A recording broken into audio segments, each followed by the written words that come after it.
तो जो जहां जहां से लोग पहुंचे हैं, मैं उन तमाम भाइयों का, बहनों का, बड़े बुजुर्गों का, अपनी पार्टी के बड़े नेताओं का, सबका धन्यवाद करता हूं। और जिनकी वजह से मैं लोकसभा में पहुंचा हूं, मैं उन भीम आर्मी आजाद समाज पार्टी के साथियों का और नगीना लोकसभा के समझदार लोगों का, नगीना लोकसभा बिजनौर जिले के साथियों का बहुत बहुत धन्यवाद करता हूं। प्यारे साथियों, इस आंदोलन की जरूरत क्यों पड़ी? क्योंकि लोकतंत्र में अगर आप अपने ऊपर होने वाले अन्याय के विरोध में आवाज नहीं उठाते तो ये मान लीजिए कि ये आपके ऊपर मुस्तैद कर दिया जाता है, आपके ऊपर थोप दिया जाता है कि आप इस बात को स्वीकार करते हैं। प्यारे साथियों, आप याद करके देखिए, इस देश में हमें कुछ भी मांगने से नहीं मिला। हर चीज के लिए हमारे अपने बीच के लोगों ने, जिनको आज हम महापुरुष के रूप में मानते हैं, उन्होंने संघर्ष किया है, अपना जीवन बलिदान किया है, अपने बच्चों का बलिदान दिया है, उन्होंने अपना सुख चैन त्यागा है। उसके कारण आज इस देश में कमजोर वर्गों के लोगों को हक और अधिकार मिलने का काम हुआ। प्यारे साथियों, मैं आज उदाहरण देके बताऊंगा, जो भी डिबेट करना चाहता है, मैं चैलेंज करके कहता हूं, जिस भी पार्टी के राष्ट्रीय अध्यक्ष में हिम्मत हो, वो आजाद समाज पार्टी के राष्ट्रीय अध्यक्ष से डिबेट करे। डिबेट करे। मैं सामान्य डिबेट में इसलिए नहीं जाता क्योंकि आजकल चैनलों पे डिबेट का अस्त्र खत्म हो गया है। अपने स्वाभिमान सम्मान की रक्षा स्वयं करनी है, वहां कोई भी आके बैठ जाता है और कुछ भी कहने लग जाता है। हम इतने लोगों का प्रतिनिधित्व करते हैं, इसलिए हमारी जिम्मेदारी है कि हम अपने सम्मान की रक्षा भी स्वयं करें। इसलिए मैं चैलेंज करता हूं कि जिनका भी प्रतिनिधित्व लोकसभा में है, उस पार्टी का कोई भी राष्ट्रीय अध्यक्ष यूजीसी के विषय पे हमसे डिबेट करे, और जो कमजोर वर्गों के विषय पर डिबेट करे, मुसलमानों के विषय पर डिबेट करे, ईसाइयों के विषय पर डिबेट करे, सिखों के विषय में डिबेट करे, बौद्धिस्टों के विषय में डिबेट करे, कर्मचारियों के विषय में डिबेट करे, किसानों के विषय पर डिबेट करे, दलितों पिछड़ों के हक अधिकारों के विषय पर डिबेट करे, तो हम उनको जवाब देके बताएंगे कि हम जमीन से आए हैं, किसी नेता के पोते, बेटे, पोती, बेटी नहीं है। हमें जमीन का पता है कि आज हालात क्या हैं और लंबे समय से हालात क्या थे। प्यारे साथियों, बड़े गौर से सुनो। नारे तो आप लगा रहे तो बहुत दिनों से, लेकिन खाली नारे से बात नहीं आगे बढ़ेगी। प्यारे साथियों, मैं जानता हूं शिक्षा के दरवाजे किसी और ने नहीं खोले। अगर राष्ट्रपिता ज्योतिबा फूले प्रयास नहीं करते तो आज हमारे तन पे ये कपड़े नहीं आते। अगर शिक्षा में सबसे बड़ा योगदान किसने दिया है तो राष्ट्रपिता ज्योतिबा फूले ने दिया, मां सावित्रीबाई फूले ने दिया, मां फातिमा शेख ने दिया। प्यारे साथियों, इस देश में जिस आरक्षण को रोज बुरा भला कहा जाता है, हालांकि किसी की हैसियत नहीं है बुरा भला कहने की, क्योंकि जब आप ये कहते हैं, जब आप एक उंगली किसी की तरफ उठाते तो 4 उंगली आपकी तरफ भी जाती है, 3 उंगली एक अंगूठे का रुख भी आपकी तरफ होता है, जो आपको ये बताता है कि एक बार अपने गिरबान में भी झांकिए। जो लोग 10% आर्थिक आधार पर आरक्षण लेते हैं, संविधान के विरोध में जो आया है, वो भी आरक्षण पे सवाल खड़ा कर सकते हैं। किस आधार पे? किस आधार पे? जो लोग सदियों से आरक्षण का लाभ लेते आ रहे हैं, तमाम संस्थानों पे काबिज हैं, जिन्होंने कमजोर वर्गों के लोगों को उनकी दुख तकलीफों के बाद, उनके भूखे पेट के बाद, जब उनकी बच्चों को तन ढकने का अधिकार नहीं था, जिन्होंने उनके आंसुओं के बाद भी, जिनके मुंह से एक शब्द भी हाय का भी नहीं निकला कि इनके साथ गलत हो रहा, वो हमसे सवाल कर रहे हैं। नहीं, आपको कोई अधिकार नहीं सवाल करने का। अगर सवाल करना चाहते हैं तो अपने अंदर पैदा करिए कि आपके अंदर न्याय की क्षमता है, आप न्याय प्रिय हैं, पहले साबित करिए, फिर आके सवाल कीजिए, हम आपके सारे सवालों का जवाब देंगे। प्यारे साथियों, आरक्षण क्या जाति के आधार पर मिलता है? आरक्षण क्षेत्र के आधार पर भी मिलता है। आप जाके देखो, जम्मू कश्मीर में आरक्षण क्षेत्र के आधार पर मिलता है। आप जाके देखो, हिमाचल में आरक्षण क्षेत्र के आधार पर मिलता है। आप जाके देखो, उत्तराखंड में आरक्षण क्षेत्र के आधार पर मिलता है। कौन कहता है जाति के आधार पर मिलता है? आरक्षण उनको मिलता है जो पीछे रह गए हैं, जिनका प्रतिनिधित्व कम है। और इस देश का मैं गारंटी से कहता हूं, कास्ट सेंसस करा के आप लोग डेटा उठा के लाइए, ये डिबेट कीजिए और बताइए आपकी संख्या कम है। मैं गारंटी देता हूं, मैं चंद्रशेखर आजाद जो लोकसभा का सदस्य है और आजाद समाज पार्टी भीम आर्मी कार्यकर्ता में वचन दे कहता हूं, अगर किसी विभाग में आपका आरक्षण कम हुआ, चाहे वो विधानसभा हो या लोकसभा हो या कोई भी विभाग हो, अगर आपका आरक्षण, आपका प्रतिनिधित्व कम हुआ, मैं वचन देकर कहता हूं कि दलित पिछड़ों की लड़ाई को पीछे छोड़ के पहले आपकी लड़ाई लड़ने का काम करेंगे। इस बात का मैं आपको विश्वास दिलाता हूं। मैं संविधान को मानने वाला व्यक्ति हूं, न्यायप्रिय व्यक्ति हूं, इसलिए आपसे कह रहा हूं। तो मगर सच का सामना तो करना ही पड़ेगा। इस देश में अगर आरक्षण आया सबसे पहले तो 1902 में आया, जिसको छत्रपति साहू जी महाराज ने लागू किया, किसी और ने लागू नहीं किया। कुर्मी वंश के छत्रपति साहू जी महाराज ने लागू किया, उससे पहले तमाम न्यायप्रिय लोगों पे था अवसर, उन्होंने लागू नहीं। इस देश में अगर वोटिंग राइट मिला, इस देश के बहुसंख्यक लोगों को, बालिग लोगों को वयस्क मताधिकार मिला, सार्वभौमिक मताधिकार मिला, इसका श्रेय अगर किसी को जाता है तो वो बाबा साहब अम्बेडकर को जाता है। आपको इतिहास पढ़ना चाहिए। 1919 से पहले इस देश में बहुत कम परसेंट लोग वोट करते थे। मॉन्टेगो चेम्सफोर्ड सुधार समिति बनी और सुधार समिति ने नए पैमाने तय किए कि वोट देने का अधिकार उनको मिले जो जमींदार हैं, जो भूमि जिनके पास बड़ी संख्या में है, जो लगान देते हैं, जो टैक्स देते हैं, जो बहुत पढ़े लिखे हैं, जो पूंजीपति हैं, जिन पे व्यापार है।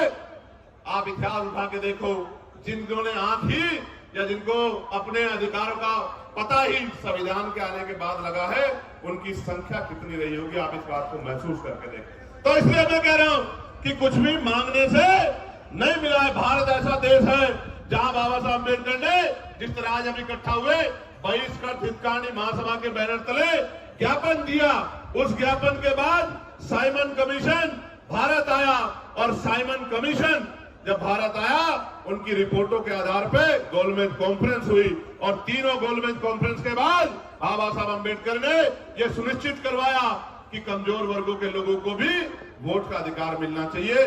तब इस देश में, और आपको जान के खुशी होगी कि न्यायप्रिय चरित्र जिसे कहते हैं, कि भारत पहला ऐसा देश है कि संविधान के लागू होने के साथ देश की महिलाओं को और गरीब और अमीर तमाम तबकों के लोगों को वोटिंग राइट मिलने का काम हुआ। ये काम अमेरिका नहीं कर पाया, ये काम जर्मनी नहीं कर पाया, ये काम यूरोपियन कंट्री नहीं कर पाई, ये काम इंग्लैंड नहीं कर पाया। ये काम अगर किसी ने किया कि महिलाओं को बराबर का अधिकार मिले, तो ये भारतीय संविधान में बाबा साहब अम्बेडकर ने किया। हिंदू कोड बिल पे इस्तीफा दिया जब महिलाओं को उनके अधिकार नहीं दिला पाए, पिछड़ों को उनके अधिकार नहीं दिला पाए। इसलिए हम तो लंबे समय से उपेक्षाओं से लड़ रहे हैं। मैं बात आपको क्यों बता रहा हूं? जब हम चारों तरफ देखते हैं तो माननीय रामसु वर्मा दिखाई देते हैं, संत राम बी प्रजापति दिखाई देते हैं, मान्यवर काशी राम साहब दिखाई देते हैं, मान्यवर दीना भाई वाल्मीकि साहब दिखाई देते हैं।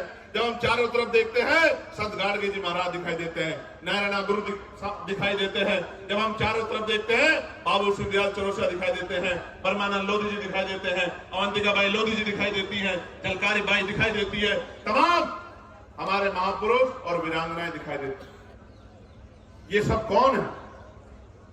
इन्होंने हमारी बस्ती में जन्म नहीं लिया, इन्होंने हमारे जिले में जन्म नहीं लिया, इन्होंने हमारे प्रदेश में जन्म नहीं लिया, मगर हम अपने माँ बाप से ज्यादा इनका सम्मान करते हैं और इनके सम्मान पे खून की बूंद बूंद लगा सकते हैं। उसका कारण क्या है आप जानिए।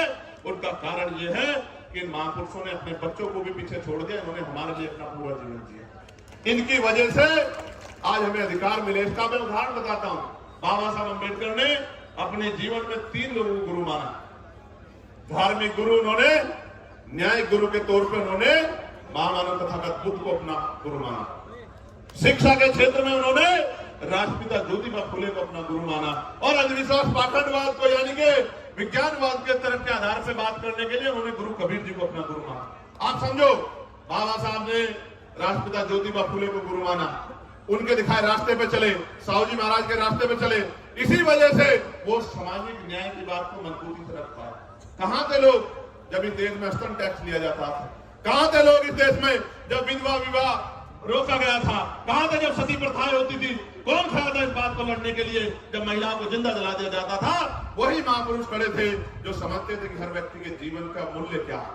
प्यारे साथियों, बात मैं आपको क्यों बता रहा हूं कि हमारे पार्टी के नेता ये बात कह रहे थे कि भाई चंद्रशेखर आजाद पिछड़े वर्ग के लिए मैदान में आए, कोई नहीं आता। मैं उनको कहना चाहता हूं कि आप पिछड़े नहीं हैं, आप हमारे भाई, हमसे पिछड़े हुए हैं। आप पिछड़े नहीं हैं, हम सब लोग पिछड़े हैं।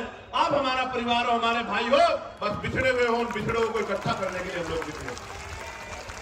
और आप ही नहीं, हर पीड़ित, शोषित, वंचित, किसान, कमेरा, वो चाहे बौद्ध हो, सिख हो, सामान्य जाति का भी कोई गरीब है, शोषित है, उसको भी हमारा अपना है, उसके लिए भी हम लोग खड़े हैं। मुस्लिम समाज के लोग, क्या हालत आज आपने देश में देखा? मजारें गिर रही हैं, खानकाहें तोड़ी जा रही हैं, मस्जिदों में बुलडोजर चल रहा है। और अयोध्या में क्या हुआ? जिस व्यक्ति पे आरोप लगा के उसका घर तोड़ दिया, उसको बंद रखा, कोर्ट ने उसको बरी कर दिया। अगर हिम्मत है तो मुख्यमंत्री माफी मांगे अपनी बात के लिए, जो बात उन्होंने असेंबली में खड़े होकर कही थी कि इस धर्म के लोग गुंडागर्दी करते हैं। मैं आपको बताना चाहता हूं कि सब लोग पीड़ित हैं, सब लोग पिस रहे हैं। अभी एक नौजवान साथी मुझसे मिला, मुझसे कहने लगा भैया हमारा विषय उठाना। मैं पूछना चाहता हूं, सरकार न्यायप्रिय है तो आप मुझे बताओ, 2025 जुलाई में सरकार ने जवाब दिया कि सेंट्रल यूनिवर्सिटियों में पिछड़े वर्ग के professor, assistant professor, associate professor की 80% रिक्तियां है। कितने परसेंट? 80% रिक्तियां। आदिवासी समाज की 83% रिक्तियां और शेड्यूल कास्ट की, अनुसूचित जाति की 65% रिक्तियां। अब मैं पूछना चाहता हूं, कोई भी डिपार्टमेंट तभी तो चलेगा जब उसको चलाने वाले लोग होंगे। जिस डिपार्टमेंट में, जिस विभाग में 80% पद खाली पड़े हैं, वहां कौन हमारी पीड़ा को सुन रहा है? जब हमारा आदमी वहां है ही नहीं तो हमें न्याय वहां कहां से मिल सकता है? 45 सेंट्रल यूनिवर्सिटियों में 38 जो है, जो वाइस चांसलर है, कुलपति है, वो सामान्य जाति के हैं। हमारा विरोध ये नहीं है कि सामान्य जाति के हैं, हमारा विरोध ये है कि 45 में से 38 कितने परसेंट बैठता है कि SC, ST, OBC के लोगों में काबिलियत नहीं है? किस आधार पे आप ये बात कहना चाहते हो?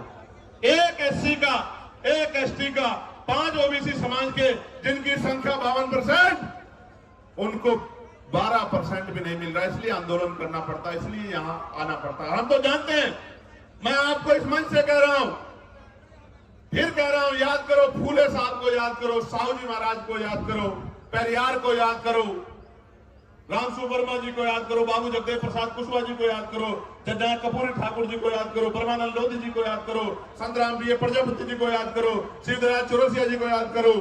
और मैं आपको भी कहता हूं, मुस्लिम समाज के मेरे भाइयों, कि अगर सर सैयद अहमद खान नहीं होते तो एक यूनिवर्सिटी भी आपके लिए नहीं बनती। आपको आइडिया नहीं है, कोई आपको पूछने वाला नहीं। और अगर आपके लिए यूनिवर्सिटियां नहीं होती, आपको तालीम नहीं मिलती, तो आपको इस देश के सिस्टम में आने का मौका ही नहीं मिलता। जब आप डॉक्टर, इंजीनियर, IAS, IPS, वकील नहीं बन पाते, तो आपको कलम में ताकत नहीं होती, आप कहां से किसी का भला कर पाते? आप तो अपना भला भी नहीं कर पाते। आपने देखा, उनके बाद 2 लोगों ने यूनिवर्सिटी बनाने का काम किया, और दोनों के परिवारों का क्या हाल है? आजम भाई के परिवार का क्या हाल है आप देखो, और इकबाल भाई के परिवार का क्या हाल है सहारनपुर में, आपने देखा।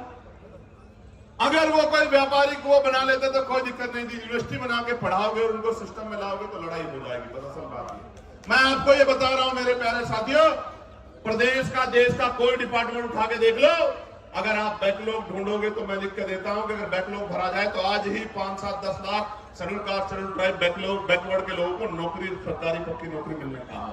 लेकिन इन सरकारों ने क्या कर रखा है? इन्होंने ठेके सुविधा पे अपने लोग रख रखे हैं, कम पैसे में लोग रख रखे हैं। जो लोग रख रखे हैं उनको पूरा पैसा नहीं मिलता, कॉन्ट्रेक्चुअल जॉब दे रखी है, क्योंकि आरक्षण ना देना पड़े SC, ST, OBC के लोगों को। इसलिए मैं आपको कहना चाहता हूं, ये जो UGC आया, मैं इसका धन्यवाद करूंगा इस गाइडलाइन का। इसके आने से कई लोगों के चेहरे बेनकाब हुए, जो कहते थे हम सेकुलर हैं, हम न्यायप्रिय हैं। पार्टी के प्रोटेस्टर से मेरा अनुरोध है कि ये अपने झंडे वंडे जो है साथ लेके सड़क पर मार्च करते हुए आ जाए। ये जो सम्मानित व्यक्ति बोल रहे हैं, मैं इनसे आग्रह करूंगा, जो एडमिनिस्ट्रेशन के लोग यहाँ हैं, मैं उनसे आग्रह करूंगा कि हमारे जो सीनियर लोग हैं एक बार उनसे बात कर लें, ये बीच में ना अपनी बात को रखे और ये भाषा शैली सुधारे। झंडे वंडे नहीं होते हैं, ये झंडा हमारा सम्मान है।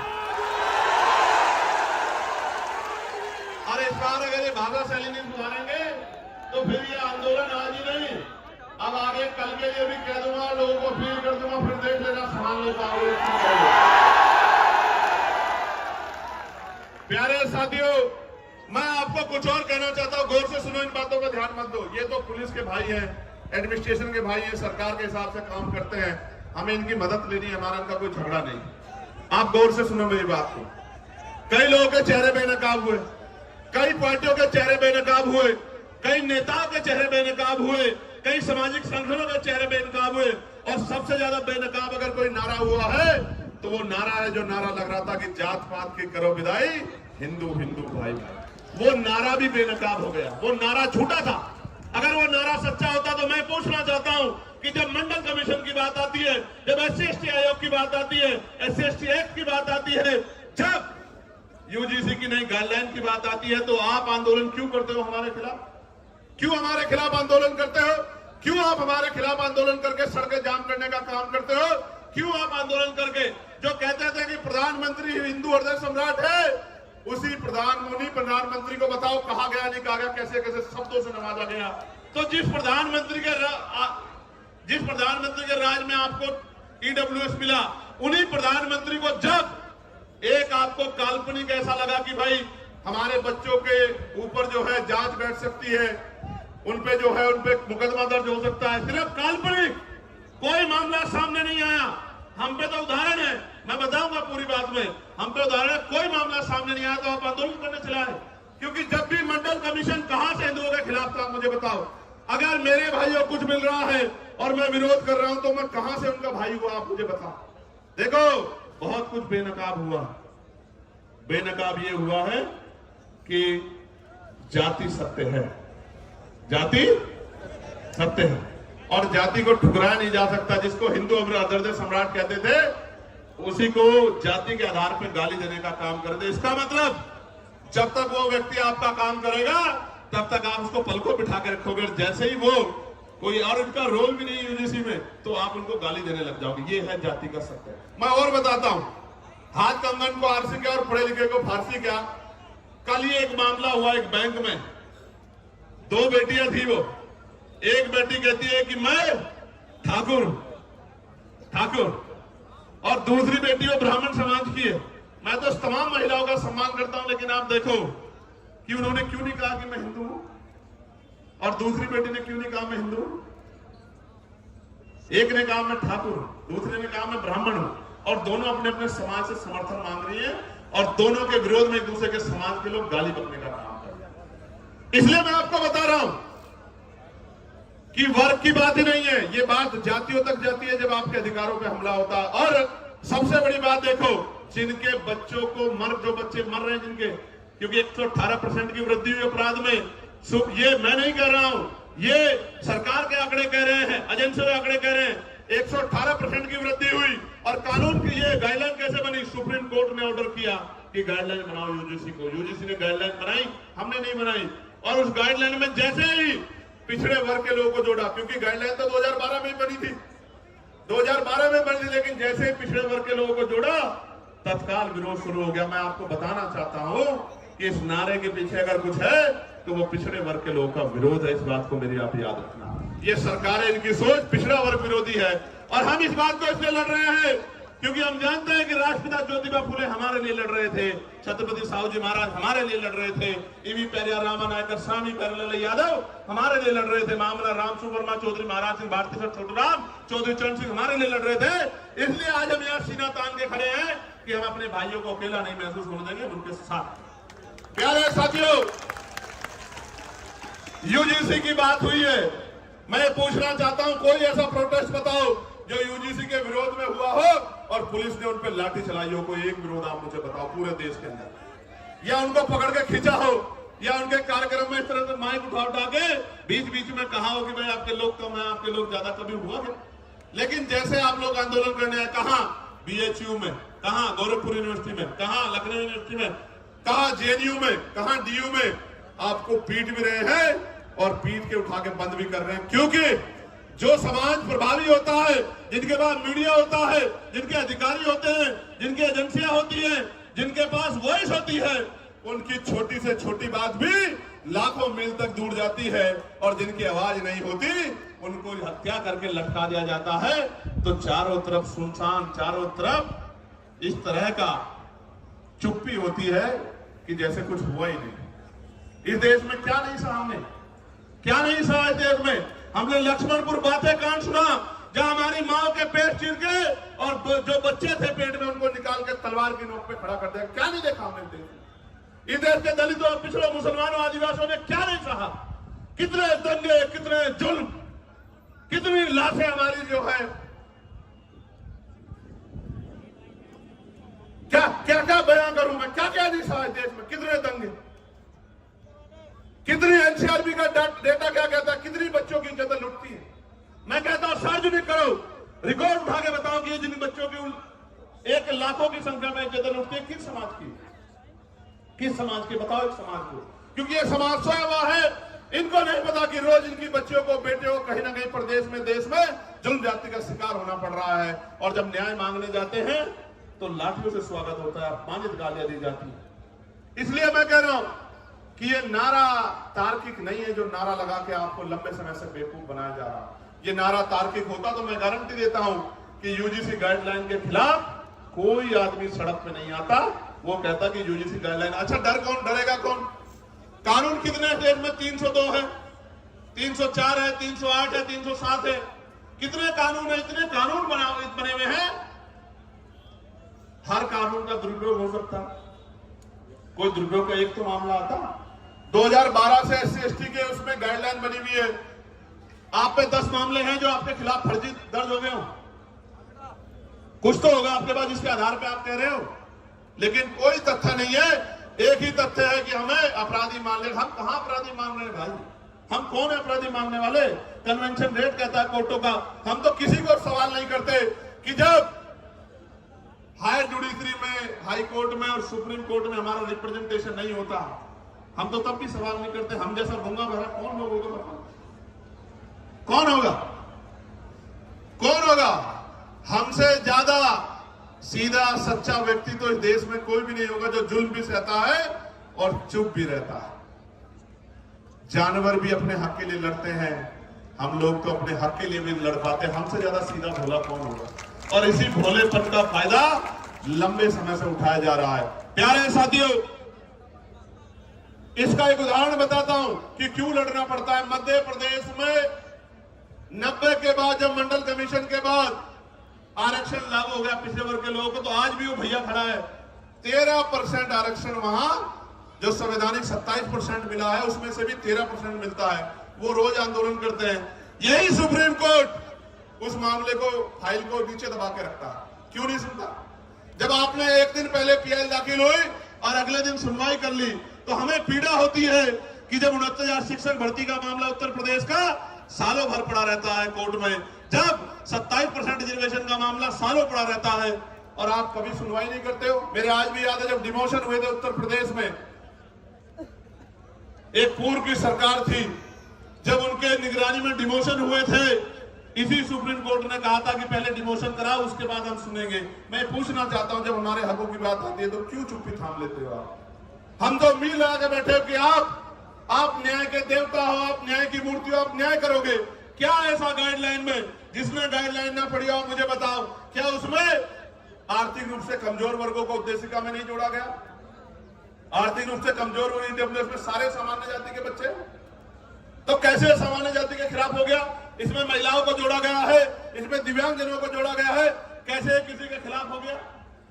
और कहा गया कि भाई इसमें नोटिफिकेशन में ये नहीं रखा कि सामान्य जाति के प्रतिनिधि होंगे। मैं कहता हूं 38 जब कुलपति सामान्य जाति के हैं तो आपका रिप्रेजेंटेशन कौन कर देगा? जब इतना बैकलॉग है OBC SC ST का, तो आप हमें तो गारंटी देता हूं, जो समता समिति बनेगी बनवा लो। OBC के ST के प्रोफेसर नहीं मिलेंगे आपको, असिस्टेंट प्रोफेसर, सीनियर प्रोफेसर मिलेंगे नहीं। आप, मेरा चैलेंज आप चेक करवा लो। तो इसलिए मैं कह रहा हूं, प्यारे साथियों, मंडल कमीशन आया था, मंडल कमीशन 2 सिफारिशें लागू हुई, अभी बाकी सिफारिशें चूकित हुआ। कभी कोर्ट को नहीं लगता कि ये सिफारिशें लागू होनी चाहिए, कभी नहीं लगता, कभी नहीं लगता। और निजी क्षेत्रों में हम लोग पार्लियामेंट में बिल लेके आए, प्राइवेट मेंबर बिल, की निजी क्षेत्रों में SC ST OBC के लोगों को आरक्षण मिलना चाहिए। क्यों मिलना चाहिए भी सुनो। निजी क्षेत्र बनता कैसे है? निजी क्षेत्र इस तरह बनता है कि सरकार जमीन देती है, 1 रुपया लीज पे हजारों बीघा जमीन, फिर उसको लोन देती है, फिर टैक्स में छूट करती है। इस तरह की छूट वो किसानों को, मजदूरों को, गरीबों को, अल्पसंख्यकों को, मुसलमानों को, आदिवासियों को नहीं देती। इतने सब प्रावधानों के बाद तब जाके वो प्राइवेट सेक्टर बनता है। तो जो सारा ही सरकारी पैसे से बना हो, सारा ही सरकारी जमीन पे बना हो, तो उसमें कमजोर वर्गों को हिस्सेदारी क्यों नहीं मिलनी चाहिए? कोई पूछने वाला है क्या? इसलिए हमने कहा कि निजी क्षेत्रों में भी आरक्षण की व्यवस्था होनी चाहिए। और आज इसकी देश की सच्चाई ये है, आपको जानना चाहिए देश की सच्चाई ये है कि कितने ही जो शहर हैं जिनको कहा जाता है स्मार्ट सिटी, उनमें सफाई कर्मचारी सीवर में उतरते हैं, सीवर में मर जाते हैं। 7,000, 8,000, 9,000, 11,000 पे, 13,000 पे मजबूर है काम करने के लिए। मैं आपको जिम्मेदारी के तौर पर कहना चाहता हूं, जानबूझ के जाति के आधार पर ये काम दिया गया है और जाति के आधार पर इसके वेतन का निर्धारण किया गया है। पर की नौकरी छीन के ठेकेदारी सुविधा पे नौकरी देके आज भी हमारे लोग गटर में मरते। किसी को दुख क्यों नहीं होता? क्यों नहीं सुप्रीम कोर्ट संज्ञान लेता? एक मुख्यमंत्री असम का ये कहता है कि 5 की जगह 4 रुपए दो, इतना सताओ कि ये प्रदेश छोड़ के भाग जाए। जो वीडियो जारी करता है जिसमें सीने पे गोली मारने का जो है निर्देश दिया गया है, मैं पूछना चाहता हूं सुप्रीम कोर्ट सुमोटो क्यों नहीं लेता है? इस वायलेशन में सुप्रीम कोर्ट चुप क्यों है? हमारे नरसंहार पर सुप्रीम कोर्ट चुप क्यों है? इसलिए तकलीफ होती है कि जिस न्याय के मंदिर से हमें उम्मीद है वो न्याय का मंदिर हमारी तरफ नहीं देख रहा, इसलिए प्रोटेस्ट करना पड़ता है कि उस न्याय के मंदिर तक हमारी भी तकलीफ जाए, हमारी भी पीड़ा जाए। हम भी इस देश के लोग हैं, हम भी देश में टैक्स देते हैं, हम भी देश को सींचते हैं, हम इस देश की बिल्डिंगें बनाते हैं, हम बड़े बड़े शहरों की बिल्डिंगें बनाते हैं, उसमें हमारा पसीना लगता है न्यूनतम वेतन मजदूरी पे, और मजदूरी मांगने पे हत्या भी होती है।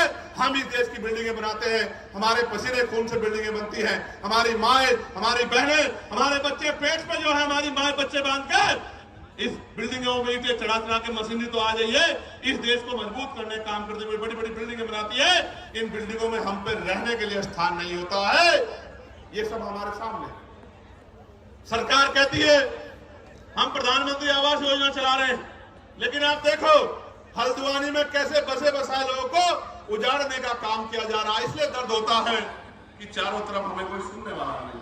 प्यारे साथियों, मैं कर्मचारियों की पीड़ा को समझता हूं, ठेकेदारी सुविधा पर जिस तरह उनको लूटा जा रहा है, मैं इस बात को समझता हूं। मैंने कहा कि जो भूमिहीन कमजोर हैं, जिनको पट्टे दिए गए थे दलित पिछड़े वर्ग के लोगों को, वो सारे पट्टे छीनने का काम सरकारें कर रही है, गुंडागर्दी कर रही है, भूमाफिया कर रही है, लेकिन सुप्रीम कोर्ट संज्ञान नहीं लेता। और अगर फाइल जाएगी, और मैं दूसरों की नहीं कहता, मैं अपने मामलों का जो अन्याय मेरे साथ हुआ उनको लेकर सुप्रीम कोर्ट जाऊंगा। आप देखना कितने दिन बाद फाइलों का मौका मिलेगा, आप निर्धारण करना। मैं कहना कहा ना, प्रत्यक्ष प्रमाण की जरूरत नहीं है। मैं भी जाऊंगा सुप्रीम कोर्ट बहुत जल्दी अगले 10 दिन के अंदर। मैं देखूंगा कि हम कमजोरों की पीड़ा को भी इस तरह सुना जाता है क्या? जब सरकार हम पे जुल्म करती है, जब सरकारें हम पे अन्याय करती है, निर्दोष होते हमें जेल भेजने का काम करती है, हम पे रासुकाएं लगाती है, हमारे बच्चों को पीटने का काम करती है, हमारी हड्डियां तोड़ने का काम करती है, हमें करंट लगाने का काम करती है, तो ये सुप्रीम कोर्ट हमारी पीड़ा को भी सुनता नहीं सुनता। मैं जाऊंगा। प्यारे साथियों, आज इस देश में शिक्षा बाजार बन गई है, शिक्षा बाजार बन गई है। गरीब आदमी अपने बच्चों को अच्छी पढ़ाई नहीं दिला सकता है, कोई पूछने वाला नहीं है। बच्चे पढ़ेंगे नहीं तो आगे कैसे जाएंगे? और जो चला जाता है वो हिंसा का शिकार हो जाता है, जातीय भेदभाव का शिकार हो जाता है। मैं दूर नहीं जाता, कहते हैं ना कि भाई उदाहरण की जरूरत पड़ती है। मीडिया के साथी यहाँ हैं। वर्ष 2012 में वर्धमान जो सफदरजंग महावीर मेडिकल कॉलेज में SC/ST समुदाय के MBBS कर रहे छात्रों को फिजियोलॉजी के लिखित टेस्ट में जाति देखकर जानबूझ के फेल किया गया। आरोप लगे, जांच हुई और आपको जान के अचरज होगा, छात्रों की शिकायत पे जब दर्ज हुई, सरकार ने कमेटी बनाई जिसका नाम था मुंगेकर कमेटी।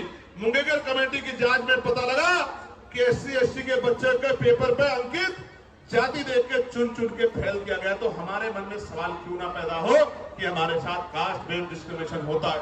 और ऐसा ही नहीं, कमेटी की रिपोर्ट पे कोर्ट ने उन छात्रों को मात्र पास ही नहीं किया, दोषियों के खिलाफ 10-10 लाख रुपए का मुआवजा देने के लिए आदेश दिए, दोषियों पे कार्रवाई की। मैं इसलिए आपसे कह रहा हूं कि होता है डिस्क्रिमिनेशन, कास्ट बेस्ड डिस्क्रिमिनेशन होता है, इसीलिए तो हम कह रहे हैं। और हमने थोड़ा ही गाइडलाइन बनाई, हमारी पीड़ा को आपने कहा सुना, सुप्रीम कोर्ट के आदेश को आपने सुन के गाइडलाइन बनाई। मैं धन्यवाद करूंगा कि उन गाइडलाइनों को हमारे पढ़े लिखे लोगों ने पढ़ा।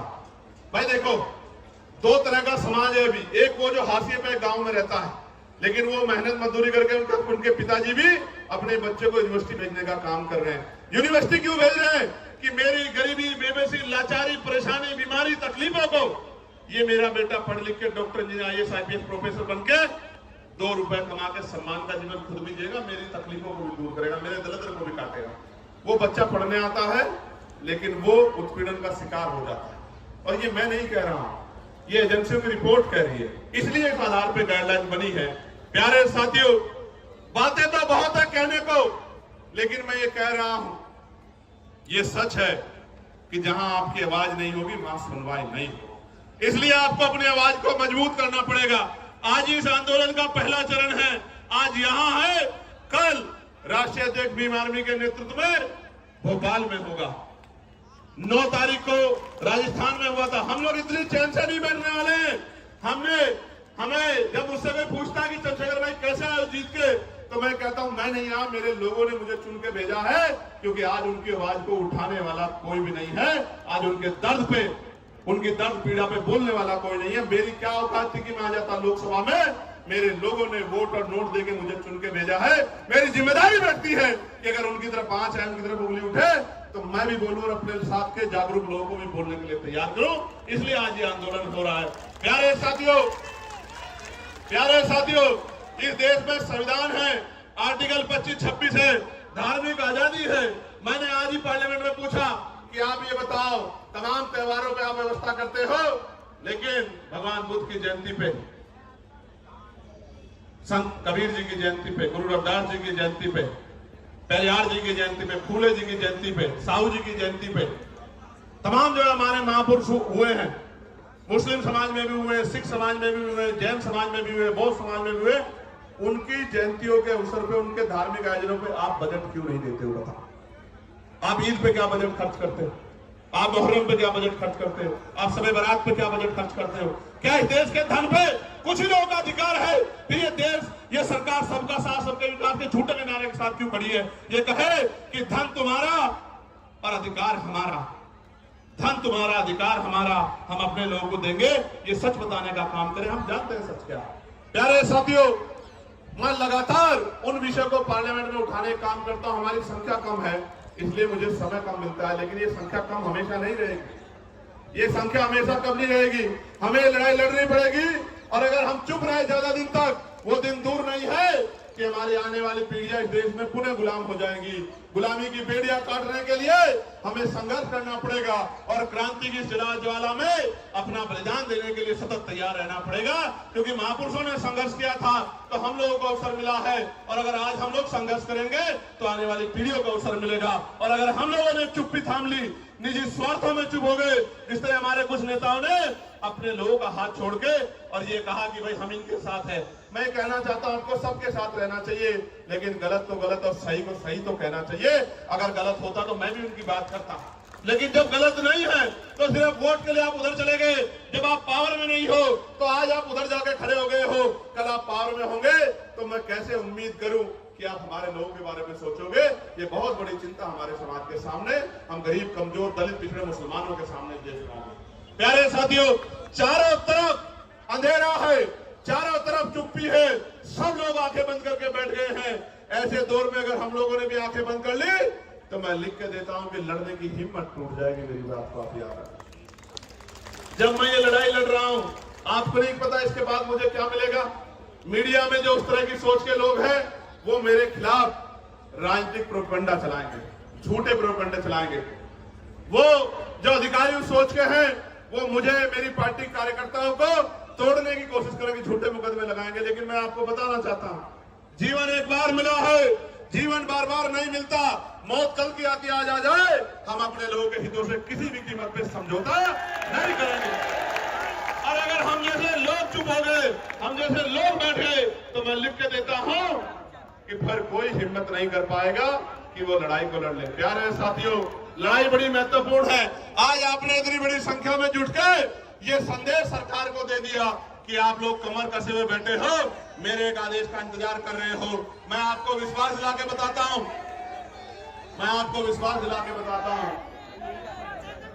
चंद्रशेखर आजाद के लिए, आजाद समाज पार्टी के एक सिपाही के लिए हमारे नेताओं के लिए, कार्यकर्ताओं के लिए समाज हित पहले है, व्यक्तिगत हित बाद में है। हम मिट तो सकते हैं लेकिन समाज के हितों से समझौता करके झुक नहीं सकते। मेरी बात को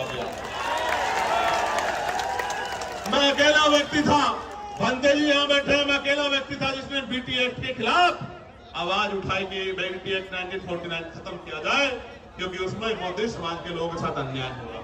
प्यारे साथियों, ये बातें मैं आपको इसलिए बता रहा हूं कि आपको जागरूक होना पड़ेगा। यहाँ तो बहुत सारे ऐसे लोग हैं जो बिल्कुल अपने से दिखाई देते हैं, ऐसा ही पढ़ना पहनते हैं लेकिन अपने नहीं हैं। आज तो हर पार्टी आपको लुभाने के लिए अपने नेताओं को, फरीदाबाद के लोग सुनो, पलवल के लोग सुनो मेरी बात को, हर पार्टी ऐसे पटके पहना के अपने लोगों को घुमाने लगी है, लेकिन ऐसा पटका पहनने वाला सच्चा नहीं हो सकता। बाबा साहब अम्बेडकर को और बहुजन महापुरुषों की विचारधारा पे चलने वाला व्यक्ति सच्चा हो सकता है। नीला पटका तो बाजार की हर दुकान पे मिल जाएगा, कोई भी पहन के हो जाएगा। कोई पार्टी बताओ, आप औरों को छोड़ो, भारतीय जनता पार्टी को देखो, जिन आरएसएस के लोगों ने जीते जी बाबा साहब की शव यात्रा निकाली, वही आरएसएस के, बीजेपी के लोग सबसे बड़ा फोटो बाबा साहब को लगाते हैं, लगाते हैं नहीं लगाते हैं?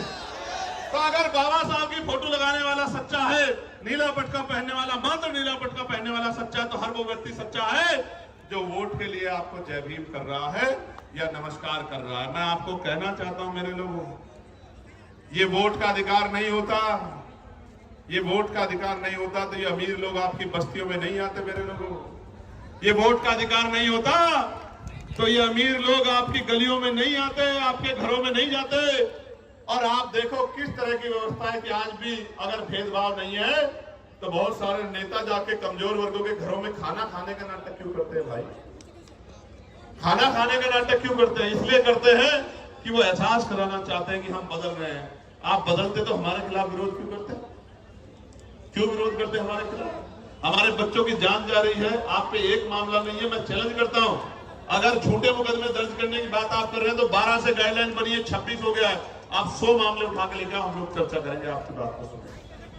लेकिन मैं मानता कि अगर आपने यूनिवर्सिटी में बैठे अध्यापकों ने, प्रोफेसरों ने, यूनिवर्सिटी में पढ़ने वाले उन बच्चों ने जो आज डर रहे हैं, अगर आगे बढ़ के उन्होंने कहा होता कि डिस्क्रिमिनेशन हो रहा है, कानून बनाओ, तो मैं स्वागत करता कि आपका चरित्र न्याय के लिए है। प्यारे साथियों, मैंने पहले भी कहा, वही डरेगा जो अपराध करेगा, जो अपराध नहीं करेगा वो क्यों डरेगा? मैंने कहा कि जो अपराध नहीं करना चाहते वो बच्चे पढ़ रहे हैं, क्योंकि इस देश के मीडिया के चैनलों पे हमने सुना जब किसान आया था तो किसान नहीं आया था, खालिस्तानी आए थे, खालिस्तानी। जब एनआरसी का आंदोलन चल रहा था तो मुसलमान नहीं लड़ रहा था, जैन सिख बौद्ध नहीं लड़ रहा था, पता नहीं क्या क्या नाम दिए गए थे। जब अपने हकों के लिए दलित पिछड़े आते हैं, आदिवासी आते तो नक्सली कहा जाता है। इसलिए मैं टीवी को सुन के ही समझ आता है कि जो अभी कुछ दिन पहले आंदोलन कर रहे थे वो आंदोलनकारी नहीं थे, वो आंदोलनकारी नहीं थे, क्योंकि जिनको पढ़ना हो तो पढ़ रहे। मैंने तो अपने बच्चों से कहा कि आप मत जाओ कहीं भी, आजाद समाज पार्टी है, भीम आर्मी है, हमारा लीगल सेल है, आर्य जी है, रजनीश जी है, हम लोग लड़ेंगे ना भाई। जिनको हम लोग वोट देते हैं उनकी क्या जिम्मेदारी है कि वोट लेकर हमसे मुंह फेर लें? फिर हमारे लिए लड़ने की जिम्मेदारी किसकी है? आंदोलन करने की जिम्मेदारी किसकी है? सरकार से सवाल पूछने की जिम्मेदारी किसकी है? विरोध प्रदर्शन करने की जिम्मेदारी किसकी है? और अगर ये काम नहीं कर रहे हैं तो वो हमारे नेता नहीं हो सकते हैं। अगर अपने हमारे बच्चों को लड़ने के लिए आना पड़ा तो हमारे नेताओं को शर्म आनी चाहिए। तो इसलिए मैं उन बच्चों को विश्वास दिलाने के लिए, जो पढ़ रहे हैं जेएनयू में, डीयू में, जो पढ़ रहे हैं पटना यूनिवर्सिटी में, जो पढ़ रहे हैं लखनऊ यूनिवर्सिटी में, प्रयागराज यूनिवर्सिटी में, बीएच यूनिवर्सिटी में, उत्तराखंड, उन सब बच्चों को बताने के लिए आया हूं कि हमारे लिए राजनीति बाद में, समाज हित पहले, अपने बच्चों का भविष्य पहले। हम अपने बच्चों को विश्वविद्यालय में मरने नहीं देंगे, इसलिए हम लोग आज मैदान में जंतर मंतर पे खड़े। प्यारे साथियों, मुझे साथियों ने आते बताया कि कुछ लोग उल्टे सीधे सवाल पूछ रहे हैं। मैं आपको कहना चाहता हूं, इन उल्टे सीधे सवालों से देखो, अपने ही 4 आदमी वो लेके आएंगे और अपना ही कैमरा और वो लेके आएंगे और उनके आगे कर देंगे और उनसे उल्टे सीधे सवाल पूछेंगे, वो उल्टे सीधे जवाब देंगे। इन बातों से अब हम लोग सोशल मीडिया समझदार हो गए। अब ये बातें चलने वाली नहीं, अब ये बातें किसी मोर्चे पर चलने वाली नहीं। मैं ताजा उदाहरण बताता हूं आपको, मैं कहना नहीं चाहता था मगर बताता हूं, पता लगना चाहिए आप लोगों को। मैं पिछले 20-25 दिन से सहारनपुर नहीं गया, क्योंकि लगातार मैं अपने लोकसभा क्षेत्र के मुद्दों को उठाने के लिए पार्लियामेंट में कोशिश कर रहा हूं। और इस बीच में हमने रैलियां की, आगरा की रैली की, फिर हमने कन्नौज की रैली की, फिर हमने 8 तारीख को संत कबीरनगर की रैली की। तो एक घटना मेरे जिले में घटी, जहां शोभा यात्रा निकालने के लिए परमिशन को लेकर विवाद हुआ। अब उन बच्चों से कहलवाया गया कि भाई चंद्रशेखर भाई ने मदद नहीं की। पहली बात तो बच्चे मुझे कभी मिले ही नहीं, ना मैं छुटमलपुर जाता हूं। मैं जहां से जाता हूं तो अपनी जिम्मेदारी अदा करने के लिए नगीना जाता हूं, नगीना से निकलता हूं तो देश भर में जाता हूं। मैं कभी आराम करने छुटमलपुर जाता नहीं, वो बच्चे मुझसे कभी मिले ही नहीं। वो मुझे कुछ बताते तो मैं उनके लिए लड़ता हूं, हल करने के लिए कोशिश करता। हालांकि कोई ऐसा थोड़ा कि मेरी बात टाल दे वहां, आप समझ रहे हो भाई। राजनीतिक रूप से भले ही मैं वहां बहुत मजबूत रही, लेकिन सामाजिक रूप से इतना मजबूत हूं, मैंने इतना काम किया, किसी को भी कह दूंगा वो अपनी नाक नीची करके मेरी बात को मान, इतना दम मैं रखता हूं। लेकिन काम की बात जानो, वो बच्चे मेरे पास आए नहीं, मैं घर गया नहीं, लेकिन चला गया कि देखो चंद्रशेखर भाई ने मदद नहीं की। भाई आप मुझे बताओ, मेरे पास कोई मामला नहीं आएगा, मैं कैसे मदद कर दूंगा, आप बताओ। लेकिन चला गया कि भाई चंद्रशेखर मदद नहीं कर रहे हैं, चंद्रशेखर तो भाई मुस्लिम भाइयों का मामला इसलिए मदद नहीं कर रहे हैं। मैं पूछना चाहता हूं, ये मुस्लिम कोई अलग थोड़े, ये भी तो हमारे ही है। इनको मैं अगर किसी बात को अपने 20 नेताओं को भेज देता तो सब लोग फूल करके स्वागत कर देगा, लेकिन मुझे पता ही लगा तो मैं क्या कर दूंगा। जब पता लगा तो मैंने खबर की, तो उन्होंने नहीं कहा कि हम निकलवा देंगे भाई साहब। लेकिन आपको पता है क्या हुआ, पुलिस ने कह दिया कि हम परमिशन नहीं देंगे। मैंने डीआईजी से बात की, मैंने कमिश्नर से बात की, मैंने एसएसपी से बात की, मैंने डीएम से बात की कि निकलवाओ उनकी शोभा यात्रा, क्यों रोक रहे हो। तो बोले साहब हम नहीं देंगे परमिशन। तो ये देखो सरकार झगड़ा कराना चाहती है हमारे लोगों को, आपको समझना पड़ेगा। और मैं ये समझता हूं कि मेरी लड़ाई शोभा यात्रा तक सीमित नहीं है, मेरी लड़ाई तब तक जारी रहेगी जब तक आपको स्वाभिमान सम्मान का जीवन नहीं मिलता। मेरी लड़ाई तब तक जारी रहेगी जब आपको हक अधिकार नहीं मिलते। मेरी लड़ाई तब तक जारी रहेगी जब तक आपकी जेब में पैसा नहीं आता। मेरी लड़ाई तब तक जारी रहेगी जब तक आपके भी टूटे फूटे मकान ऐसे नहीं बनते जैसे दूसरे लोगों के हैं। मेरी लड़ाई तब तक जारी रहेगी। इसलिए मैं तो इस देश में हक अधिकार की लड़ाई लड़ रहा हूं। जो लोग मेरा मुकाबला नहीं कर सकते, आजाद समाज पार्टी भीम आर्मी के नेताओं का मुकाबला नहीं कर सकते, वो जानबूझ के इस तरह के षड्यंत्र करके तमाम तरह की चीजों के प्रयास करते हैं। मैं उनको कहना चाहता हूं, खूब प्रयास करो, समय बदल गया है। उत्तर प्रदेश में आने वाला समय आजाद समाज पार्टी काशीराम का है, मेरी बात का ध्यान। और सिर्फ उत्तर प्रदेश में नहीं है, सिर्फ उत्तर प्रदेश में नहीं है, हरियाणा में, मध्य प्रदेश में, राजस्थान में, उत्तराखंड में, मैं कहना चाहता हूं दिल्ली में, बिहार में, झारखंड में, जो उत्तर भारतीय क्षेत्र में, कहना चाहता हूं डंके की चोट पे कि अगले 5 साल बाद आजाद समाज पार्टी राष्ट्रीय पार्टी होगी। मेरी बात को क्योंकि हर व्यक्ति के पास समस्या है, आजाद समाज पार्टी पे समाधान है। इसलिए सब लोग एडी चोटी का जोड़ लगा के सुबह शाम षड्यंत्र करते रहते हैं। इतना काम ये अपनी पार्टी के लिए करे तो इनकी पार्टी का भी 1-2 एमएलए जीत जाएगा। अगर इतना काम करे, अपना काम नहीं करते, बस यही काम करते, कभी हमारे नेताओं को पकड़वाते हैं, कभी अखबार में ऐसी खबरें छपवाते हैं। इनसे थोड़े डरने वाले हम लोग, इन साजिशों से हम लोग निर्देश नीति डरने वाले नहीं, याद रखना मेरी बात। इनसे नहीं डरने वाले हैं, इन साजिशों से डरने वाले। लेकिन वचन देके दिल्ली से कह रहा हूं आपको, हम प्रथम और अंतीय भारतीय हैं। भारत की अस्मिता पे कोई आंच आएगी, भारत की सेना के सम्मान पे कोई आंच आएगी, जो हमारा गौरव है, हमारे अर्धसैनिक बलों पे, हमारे पुलिस के भाइयों पे कोई आंच आएगी, अगर हमें खून की कमी भी हो जाएगी तो हम अपने खून का कतरा कतरा देके इस देश के गौरव की रक्षा करेंगे। मैं आपको वचन दे सकता हूं। हमारी लड़ाई किसी जाति से नहीं है, किसी धर्म से नहीं है, हमारी लड़ाई अधिकारों की है, हमारी लड़ाई सामाजिक न्याय की है, हमारी लड़ाई भाईचारा कैसे बनेगा। एक आदमी ताला लगा के बैठ गया, गरीबों को कुछ देना नहीं चाहता, ये लोधी जी खड़े हैं बुलंदशहर वाले, एक आदमी ताला लगा के बैठ गया, हापुड़ वाले भी, और वो देना नहीं चाहता, और हम लोग दरवाजा खटखटा रहे हैं कि हमारा हिस्सा में दे दो। कैसे जो है भाईचारा बन जाएगा। जब तक इस देश में धन धरती राजपाट नहीं बटेगा तब तक बात आगे नहीं बढ़ेगी। और मैं आपको कहना चाहता हूं, समय आ गया है, नौजवानों ने लड़ाई ली है। कहते हैं ना, संघर्षों के साए में घनघोर जवानी पलती है और इतिहास उधर झुक जाता है जिस ओर जवानी चलती है। जिस दिन से मुजफ्फरनगर की रैली हुई, आगरा की रैली हुई, हरदोई की रैली हुई, कन्नौज का ऐतिहासिक जो है महारेला हुआ, संत कबीर नगर की रैली हुई, 25 तारीख को जौनपुर में ऐलान होगा। उसके बाद जौनपुर में, और देखना चैलेंज करके कह रहा हूं, गौर से सुनो, जौनपुर में ऐतिहासिक रेला होगा। जौनपुर के बाद 15 तारीख को बाराबंकी में ऐतिहासिक रेला होगा।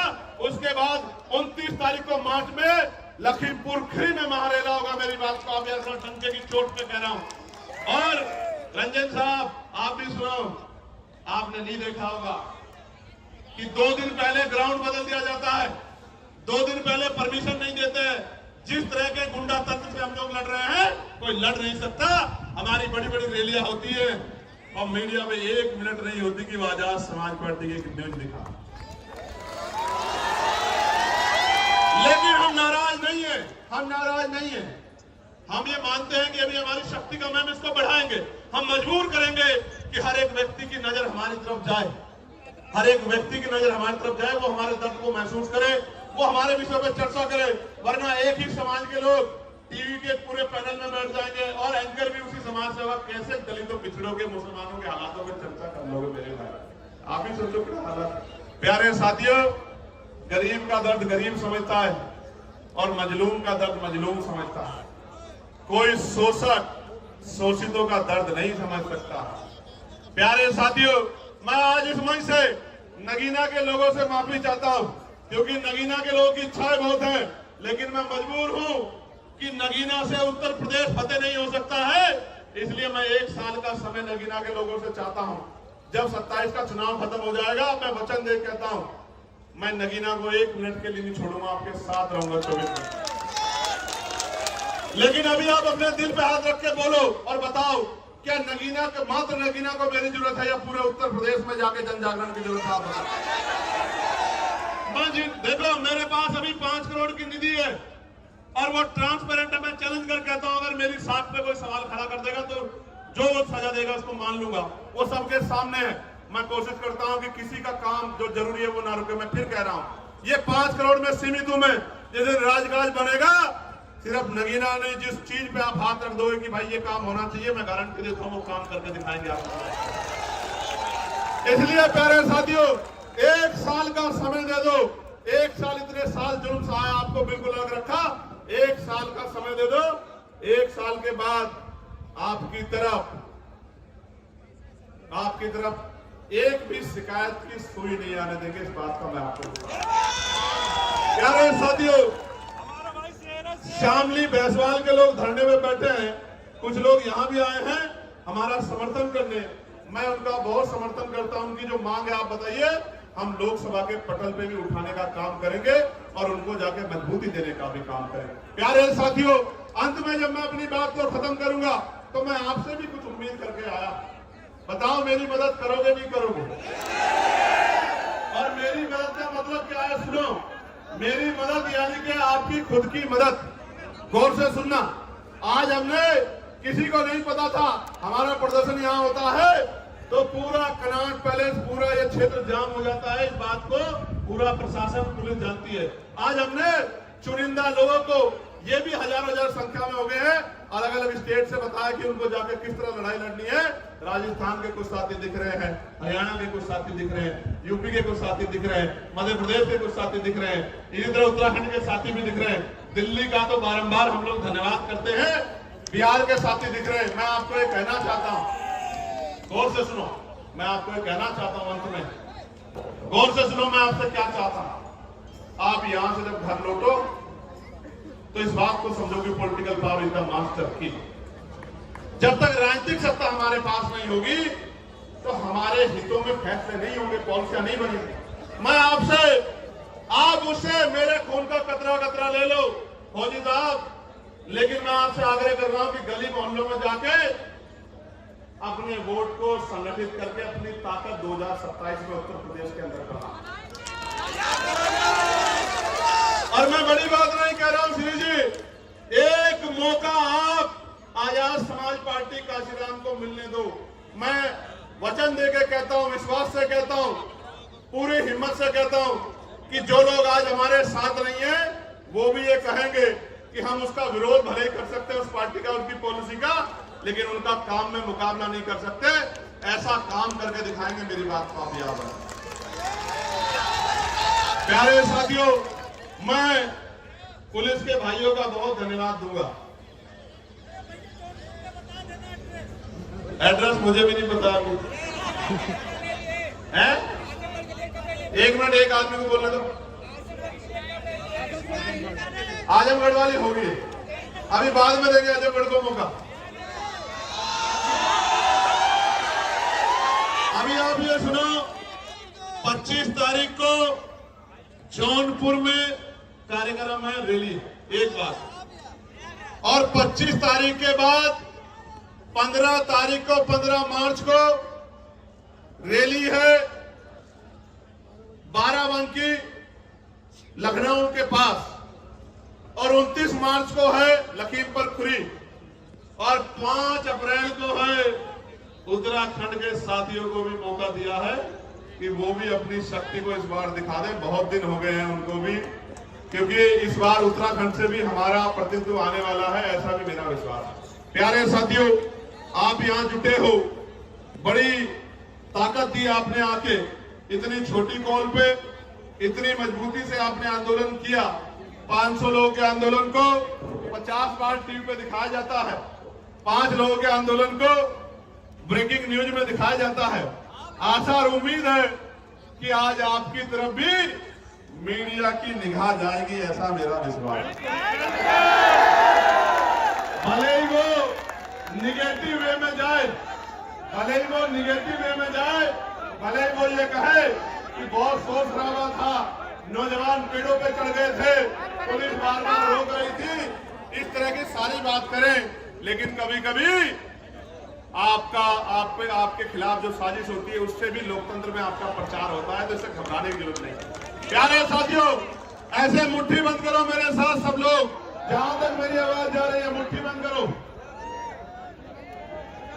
जय भीम।